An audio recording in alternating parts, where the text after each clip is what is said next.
सुबह 4 बजे का समय था। गांव की गलियां अभी नींद में डूबी थीं। पक्षियों की चहचहाहट शुरू हो चुकी थी और गांव के कोने पर एक पुराना सा घर था जहां से गायों की रंभाहट सुनाई दे रही थी। उसी घर में ईमानदार और मेहनती दूध वाला था। उसके पास सिर्फ 2 गायें थीं, लेकिन वह रोज ताजा और शुद्ध दूध निकालकर लोगों तक पहुंचाता। आज दूध थोड़ा ज्यादा हो गया है। तू बगल की बूढ़ी माई के यहाँ भी एक कटोरी दूध दे आना। उस बेचारी की तबीयत ठीक नहीं है। आप सबके बारे में कितना सोचते हो। भगवान सब देखता है रामू। आप जो करते हो उसका फल आपको जरूर मिलेगा। अच्छा ठीक है गंगा, ये लो पैसे राजू के स्कूल की फीस जमा कराना। मैं दूध बेचने जा रहा हूँ, तुम अंदर से दरवाजा लगा लो। यह कहकर रामू साइकिल लेकर गांव में दूध बेचने चला जाता है। दूध ले लो भाई, दूध आपके गांव में आ गया है। दूध वाला ताजा गाढ़ा दूध ले लो। बूढ़े बच्चे सब मिलकर पियो और अपनी सेहत को बनाओ। दूध ले लो। यह सुनकर गांव वाले अपने अपने घरों से बर्तनें लेकर आ जाते हैं। रामू बेटा, तेरा दूध पीकर तो बच्चा दिन भर मस्त रहता है, और देखो ना कितना गाढ़ा दूध होता है तेरा। चाची, गायें ही मेरी दौलत हैं। जो वो देती हैं वही मैं ला देता हूँ। न एक बूंद पानी न मिलावट। रामू, मुझे भी 1 केजी दूध दे देना। वह क्या है ना, गर्मी के मौसम आ गए हैं तो तुम्हारे भैया कह रहे थे कि अब दही जमाया करो। माफ कीजिए भाभी जी, दूध खत्म हो चुका है। जिन जिन को दूध नहीं मिला है उन सबको मैं शाम को आकर दूध दे जाऊंगा। आज फिर से दूध खत्म हो गया। रामू बेटा, तुम एक और गाय क्यों नहीं खरीद लेते? आप ठीक कह रहे हो काका, मैं भी यही सोच रहा था। मुझे भी ठीक नहीं लगता आप लोग को खाली हाथ लौटाना। रामू का दूध शुद्ध और गाढ़ा होने के कारण गांव वाले सब कोई रामू से ही दूध लेना पसंद करते हैं। अब तो रामू के ग्राहक ज्यादा हो जाते हैं। इस कारण रामू की दूध जल्दी ही खत्म हो जाती है और फिर वह सारे दूध को बेचकर घर आ जाता है और अपनी पत्नी से कहता है, सुनो गंगा, मैं कह रहा था कि हमें कुछ और गाय खरीद लेनी चाहिए। हमेशा कोई ना कोई रह ही जाता है। अब तो हमारा काम भी अच्छा चलने लगा है। कुछ और गाय खरीद लेते हैं ना। हाँ जी, अच्छा रहेगा। फिर हमारी आमदनी भी तो बढ़ जाएगी। हाँ भाग्यवान, मैं कल ही हाट जाकर गाय पता करता हूँ। ठीक है जी, पहले आप जल्दी से हाथ पैर धोकर नाश्ता कर लीजिए। अगली सुबह रामू पास की गांव में ही गाय पता करने चला जाता है। नमस्ते भाई। और रामू भाई कैसे हो? भगवान की कृपा से ठीक हूँ। गाय खरीदनी थी इसलिए मैं यहाँ चले आया। पहले वाली गाय तो आपने बहुत अच्छी दी थी, एकदम शांत और दूध भी गड़ा। इस बार भी हमें ऐसे ही गाय चाहिए जो शांत हो और जिसका दूध एकदम गड़ा हो। क्यों नहीं भाई, हम तुम्हें अच्छे ही गाय दिखाएंगे। ये देखो, यह हमारे तबेले की सबसे अच्छी नस्ल है। यह शांत भी है और दूध भी गढ़ा देती है। रामू ने गाय के सर पर हाथ रखा। गाय एकदम शांत थी। रुकिए, मैं इसका दूध आपके सामने निकलवा कर दिखाता हूँ। गाय वाला अपनी नौकरों को कहकर गाय की दूध निकलवाता है और रामू को पीने को देता है। हाँ, दूध तो बढ़िया है और बहुत ही स्वादिष्ट लग रहा है, तो यह गाय पक्की रही। उसके बाद रामू अपने गाय और उसके बछड़े को लेकर घर जाने लगे। रास्ते में ही अचानक मौसम खराब हो गया। रामू अपने गाय और बछड़े को लेकर घर की ओर भागने लगे। घर पहुंचने के बाद, अरे बछड़ा कहाँ रह गया? लगता है मेरे हाथों से बछड़ा उधर ही छूट गया। गंगा, तुम गाय को देखो, मैं बछड़ा को ढूंढ कर आता हूँ। सुनिए जी, मौसम धीरे धीरे और खराब हो रहा है, आप मत जाइए। तुम कैसी बात कर रही हो गंगा? वह गाय मेरे भरोसे आई है और मैं उसके बच्चे को मरने के लिए छोड़ दूं? आप मुझे भी लेकर चलिए। हम दोनों चले जाएंगे तो गाय को कौन देखेगा? तुम परेशान मत हो, मैं उसे जल्दी ही लेकर आ जाऊंगा। इसके बाद रामू बछड़े को ढूंढने चला गया। वह उसी रास्ते पर चलने लगा जहां से वह आया था। कुछ दूर पर उसे गाय की आवाज आने लगी। रामू तुरंत उस आवाज का पीछा करने लगता है। वह देखता है कि एक गाय और बछड़ा उसी की ओर आ रहे हैं। रामू बछड़े को देखते ही खुश हो गया। रामू जैसे ही बछड़े को पकड़ा और जाने लगा, वैसे ही वह गाय रुक गई। रामू को थोड़ा उचित लगा। लगता है तुम भी इस बछड़े की तरह खो गई हो। चलो तुम भी मेरे साथ चलो। रामू दोनों को लेकर घर आ गया। ये क्या जी, आप तो बछड़ा लाने गए थे और साथ में गाय भी लेकर आ गए। जब मैं जंगल गया तो देखा कि गाय हमारे बछड़े के साथ हमारी तरफ आ रही है। इस गाय ने हमारे बछड़े की सुरक्षा की है, तो इसकी सुरक्षा करना भी हमारा दायित्व बनता है। मैं कल ही कोतवाल के पास जाकर इस गाय के बारे में बता दूंगा। किसी की होगी तो लेने आ जाएगा। इससे ज्यादा क्या कर सकता हूँ? तब तक खा लेगी हमारे गायों के साथ थोड़ा बहुत चारा। रामू और उसकी पत्नी खाना खाकर सो गए। अगले दिन गंगा में सोच रहा था कि मेरे घर के बगल में जो मंगरू रहता है उसे मैं अपने गाय की देखभाल के लिए रख लेता हूँ। बहुत दिनों से वह मुझसे काम के लिए कह रहा था, और ऐसे भी वह गाय की देखभाल करेगा तो मैं आराम से दूध बेचने जा सकता हूँ। वे लोग उसी दिन ही मंगरू को अपने गाय के कामों के लिए रख लेते हैं। फिर मंगरू और रामू दोनों मिलकर गाय के दूध निकालने लग जाते हैं। भैया वह देखिए, वह बछड़ा उस गाय के पास चला गया। रहने दे, कोई बात नहीं। जब दूध नहीं मिलेगा वहां से तो खुद ही चली जाएगी। बच्चा है ना, भूख लगी होगी। अच्छा सुन, इसके बाद तू उसे उसकी माँ के पास थोड़ी देर छोड़ दे, थोड़ा पेट भर जाएगा उसका। फिर रामू और मंगरू ने गाय का दूध निकाला और रामू ने साइकिल लेकर गांव की ओर दूध बेचने चला गया। आज सबको दूध मिलेगी, कोई खाली हाथ नहीं जाएगा। क्यों रामू, कोई जादू हो गया क्या? नहीं काका, कोई जादू नहीं हुआ है। मैंने एक और गाय खरीद कर ले आया हूँ। जितना मन चाहे उतना दूध अब ले सकते हो। तो ठीक है, मुझे आज दे दो 2 किलो दूध। बहुत दिनों से दूध का खीर नहीं खाया हूँ। तुम्हारी काकी भी बहुत खुश हो जाएगी। इस तरह से करके आज भी रामू का सारा दूध बिक गया। इस गांव में एक और दूध वाला रहता था, कलुआ, जो रामू की सारी दूध बिकते हुए देखकर बड़ी उदास रहता था। कलुआ बहुत ही बेईमान किस्म का आदमी था। वह हमेशा अपनी दूध में पानी मिलाकर बेचा करता था, इसलिए गांव वाले उसके दूध नहीं लिया करते थे।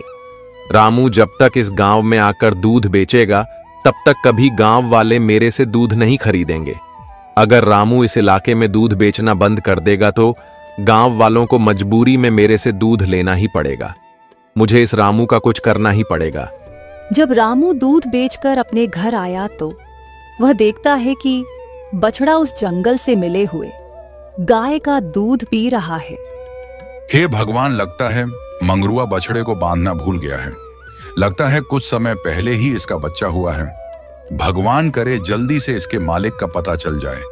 इसका बच्चा भी इसका इंतजार कर रहा होगा। तभी गांव का सेठ धनीराम वहां पहुंचता है और रामू से कहता है, रामू, मुझे जरा 1 केजी दूध दे देना। मेरे घर में अचानक मेहमान आ गए हैं और मुझे उन लोगों के लिए चाय बनवानी है। सेठ जी, दूध तो सारी बिक गई है। मैं अभी अभी गांव में बेचकर आ रहा हूँ। अब दूध घर पर नहीं है। रामू, मेरा इज्जत का सवाल है। देखो ना, वह बछड़ा दूध पी रही है। उस गाय में से निकाल कर देखो। अगर थोड़ा दूध निकल जाता है तो उतना ही मुझे दे देना। ये तो काफी देर से दूध पी रहा है। मुझे नहीं लगता कि ज्यादा बचा होगा। देखता हूँ निकाल कर एक बार। अच्छा रामू, तुम गंगा के हाथों दूध पहुंचा देना। मैं घर जा रहा हूँ। ठीक है सेठ जी, आप जाइए। गंगा घर से एक बर्तन लाकर देना। गंगा ने घर से रामू को बाल्टी लाकर देती है। रामू जैसे ही गाय से दूध निकालना शुरू किया, वह गाय से खुद ही दूध निकलना शुरू हो गया। रामू कुछ सोच ही नहीं पा रहा था। बाल्टी पूरी भर गई और गिरने लग गई। क्या करूं? बंद हो जा, बंद हो जा, रुक जा मेरी माँ। अचानक दूध आना बंद हो गया। फिर से रामू ने दूध निकालने की कोशिश की। दूध आना शुरू हो गया। बंद हो जा। फिर दूध आना बंद हो गया। अरे गंगा, देखो कमाल हो गया, जल्दी से जाकर अंदर से दूसरी बाल्टी लेकर आ। अरे इतना सारा दूध, लगता है कुछ दिनों पहले ही इसका बच्चा हुआ है। इस गाय में कुछ तो बात है। तुम्हें पता है, इससे दूध आना बंद नहीं हो रहा था, और जब मैंने कहा बंद हो जा तो बंद हो गया। सुनिए जी, मुझे तो लगता है ईश्वर की कृपा है, वरना इस तूफान में पहले तो इसने हमारा बछड़े को बचाया और अब इसका इस तरह दूध देना, मुझे लगता है प्रभु की कोई कृपा है। सुनिए जी, ये बात आप किसी को मत बताइएगा। लेकिन यह हमारी गाय नहीं है, कभी भी इसका मालिक इसे लेने आ सकता है। लेकिन जब तक इसका मालिक नहीं आता तब तक हम इसकी देखभाल कर लेते हैं। ठीक है, एक बार दोबारा देखते हैं ये सच में चमत्कार है भी या नहीं। चलो। रामू ने दूध निकालना शुरू किया। दूध अपने आप आना शुरू हो गया। गंगा बर्तन लाते गए, बर्तन भरते गए। इस तरह गंगा ने घर के सारे बर्तन भर दिए। इसे रोकने के लिए बोलिए आप। हे गाय माता, रुक जाइए। गाय रुक गई। आपके लिए रोटी लेकर आया हूं, यह लीजिए गाय माता, रोटी खा लीजिए। लगता है बड़ी समझदार हैं। सुनिए जी, क्यों ना हम अपने गांव में कुछ शाखाएं खोल ले। आप दूर दूर तक गांव वाले को दूध नहीं पहुंचा सकते ना, तो हम दूध की दुकान खोल लेते हैं। और वैसे भी इतने दिन हो गए हैं, अभी तक उस गाय को कोई लेने नहीं आया। मैं तो कहती हूँ उस प्रभु का आशीर्वाद समझिए और उसका सही इस्तेमाल कीजिए। मुझे क्यों लग रहा है कि तुम्हारे मन में कुछ ज्यादा ही लालच आ रहा है। कैसा लालच? जो इंसान परिस्थिति के स्वयं के अनुरूप नहीं डाले, परिस्थितियां उसके विपरीत हो जाती है। और मैं तो बस घर की लक्ष्मी का स्वागत कर रही हूँ। अब आप ही बताइए, कुछ गलत कर रही हूँ क्या? हाँ, तुम तो देवी हो, तुम्हें सब पता होता है। लक्ष्मी माता का उठना बैठना जो है तुम्हारे साथ क्यों? आपको तो कुछ नहीं पता। इसके बाद रामू जगह जगह अपनी दूध की दुकान खोलनी शुरू कर देता है और देखते ही देखते रामू का काम चलने लगता है और एक बड़ा घर बना लेता है। कभी कभी सोचता हूं कि एक वह दिन था जो हम सामान्य सा जीवन बिताया करते थे, और एक आज का दिन है, सब प्रभु की कृपा है। मैंने तो पहले कहा ही था आपसे। देखिए, जिसे आप लालच कह रहे थे, आखिरदार समझदारी निकली ना। सही कहा तुमने। अगर उस दिन हमें वो गाय नहीं मिलती तो आज हम वही सब कर रहे होते। लेकिन ध्यान रखना, वह किसी की नजर में ना आ पाए, वरना कोई भी उसे चुरा सकता है। इसका मतलब जो गाय जंगल में मिली है वह साधारण गाय नहीं है, वह जादुई गाय है। और इस गाय की वजह से आज ये लोग इतने पैसे वाले बन गए हैं। अब मंगरुआ के मन में लालच आ गई। मंगरुआ कहाँ गया? वह दूध गर्म किया या नहीं? लाता हूं दीदी। जा, अब जाकर सो जा। इसके बाद रामू और गंगा सो गए। रात में तबेले में आग लग जाती है। सारी गायें चिल्लाने लगती है।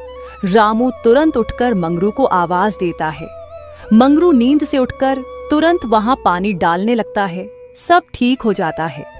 रामू गाय को दूसरी जगह ले जा रहा होता है, तभी वह देखता है जादुई गाय उसमें नजर नहीं आ रही।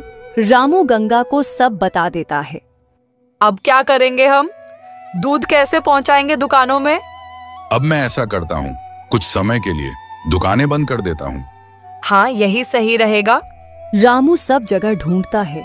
पूरी रात बीत जाती है, पर गाय का कुछ पता नहीं चलता। फिर बड़ी उदास मन से घर लौट आता है। कुछ तो खा लीजिए। कैसे खा लूं, तुम ही बताओ। पता नहीं वह कहां चली गई।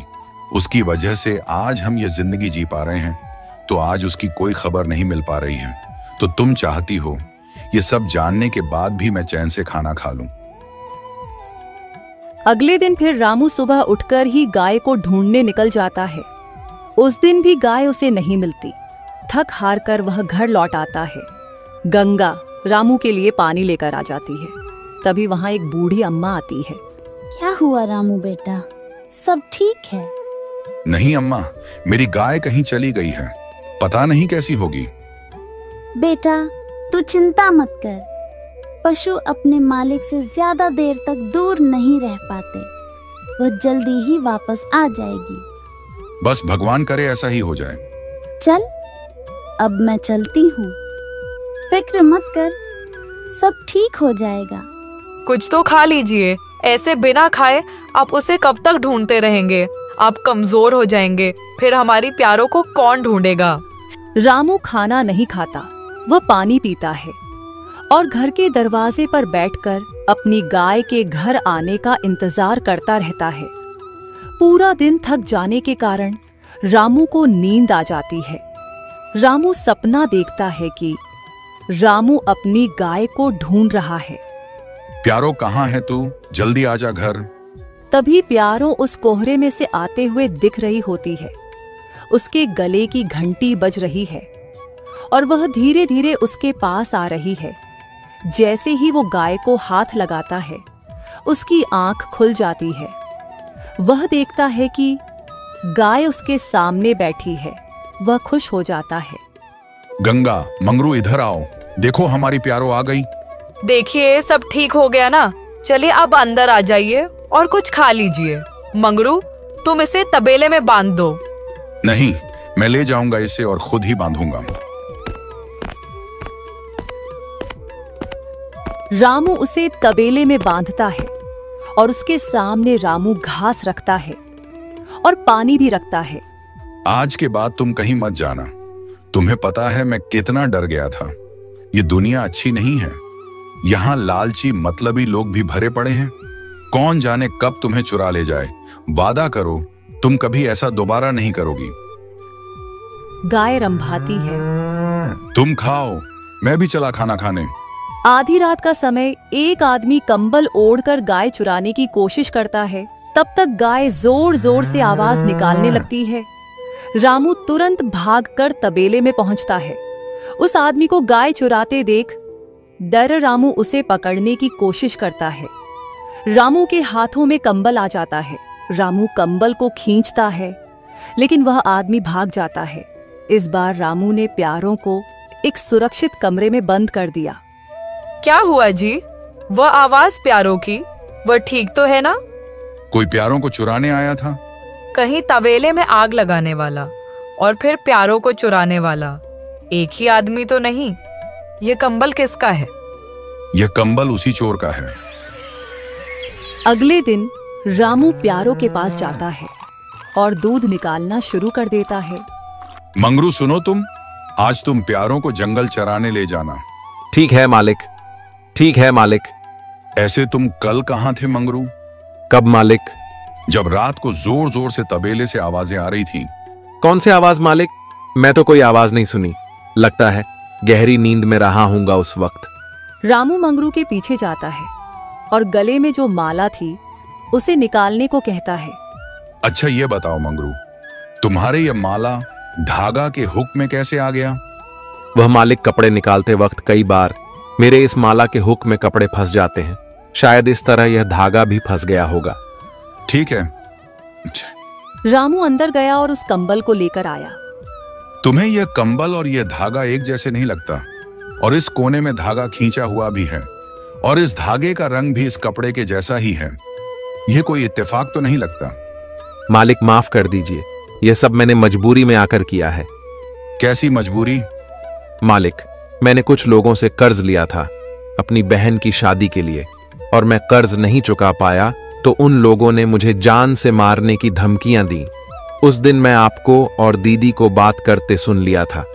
मैंने सोचा कि मैं वह गाय बेच दूं, इससे मेरा कर्ज भी उतर जाएगा। कितना कर्ज लिया था उनसे तुमने? 50,000। शर्म नहीं आती? जहां तुम्हें हमेशा रहने को मिला, खाने को मिला, वही चोरी की तुमने। मुझे माफ कर दीजिए मालिक, उन लोगों ने मुझे जान से मारने को कहा था, इसी डर से मैं यह सब किया। रामू अंदर गया और पैसे लेकर आया। जा, ये पैसे तू उन्हें दे दे। ये पैसे तुमने अपने बहन के लिए लिया था। अगर वजह कोई और होती तो तुझे जेल भिजवा देता। मंगरू चला जाता है। रामू के पास वही बूढ़ी अम्मा आती है। अम्मा आप? बेटा क्या हुआ? तू बड़ा परेशान लग रहा है। परेशान